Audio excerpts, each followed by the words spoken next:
Hello hi అండి. టమాటా నిల్వ పచ్చడికి ఇక్కడ 5 కేజీల వరకు దూరకాయలు తీసుకోవాలండి. పండుకాయలు తీసుకోవద్దు, మరీ పచ్చి అని కూడా తీసుకోవద్దు. శుభ్రంగా కడిగి ఎండపెట్టుకోవాలి.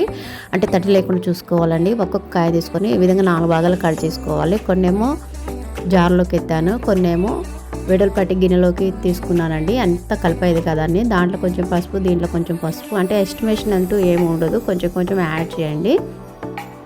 కల్లుప్పు కూడా యాడ్ చేశానండి. కేజీ తక్కువ పట్టిందండి నాకు.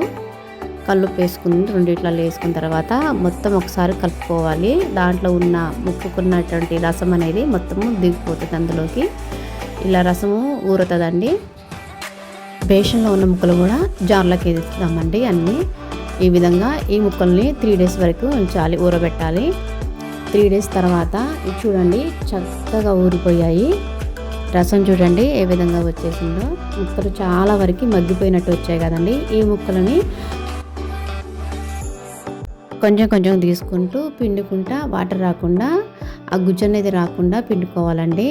మళ్ళీ ఈ విధంగా జార్లో ఉన్నటువంటి ముక్కలన్నిటిని పిండుకుందాము.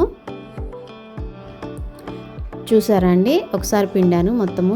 రసం ఎంత చక్కగా ఉందో. దీంట్లో చింతపండు కలపాలండి. కలిపి ఆ నైట్ 2 రోజుల వరకు ఉంచాలి.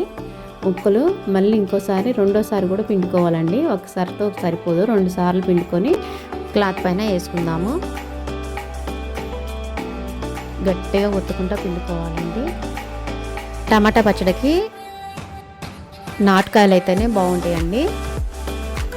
ఈ విధంగా ఆరబెట్టుకోవాలి మొత్తము.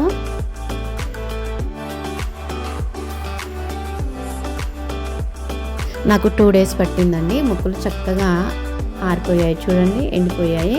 పచ్చడి రుబ్బుకుందామండి. ముందుగా రోలు శుభ్రంగా వాటర్ లేకుండా తుడుచుకోవాలి. టమాటా ముక్కలను వేసుకొని మొత్తం దంచుకుందామండి. పొడి పొడిగా దంచుకోవాలండి. టమాటా పచ్చడి కాబట్టి కొంచెం టమాటా ముక్కలు అనేది పచ్చడిలో కనపడాలి. కొన్ని రోజు చింతపండు వేసి ఊరబెట్టాం కదా, తర్వాత ఎల్లిపాయలు దంచుకుందాము. పచ్చాగా అన్నీ ఒకసారి దంచుకుందామండి. మెదిగిన ఎల్లిపాయలని ఒక గిన్నెలోకి ఎత్తుకుందాము. చింతపండుని వేద్దామండి. మనం మళ్ళీ చింతపండు రసం పిండుకుంటూ వేసుకుందాము. ఎందుకంటే చింతపండు తొక్కు ఉంటుంది కదా, తొక్క అనేది మెత్తగా కావాలి కదా. మెత్తగా రుబ్బుకుందాము. మెంతులు, ఆవాలు కూడా వేపుకొని మిక్సీ పట్టుకొని పక్కగా పెట్టుకున్నాను. ఈ పచ్చడి రుబ్బుకునేటప్పుడు వేసుకోవాలి. మెత్తగా అయినటువంటి చింతపండు గుజ్జుని తీసుకొని పక్కగా పెట్టుకుందాము. తర్వాత దంచుకున్నటువంటి టమాటా ముక్కల్ని కొంచెము రసం కూడా వేసుకుంటూ రుబ్బుకుందాము అంతా.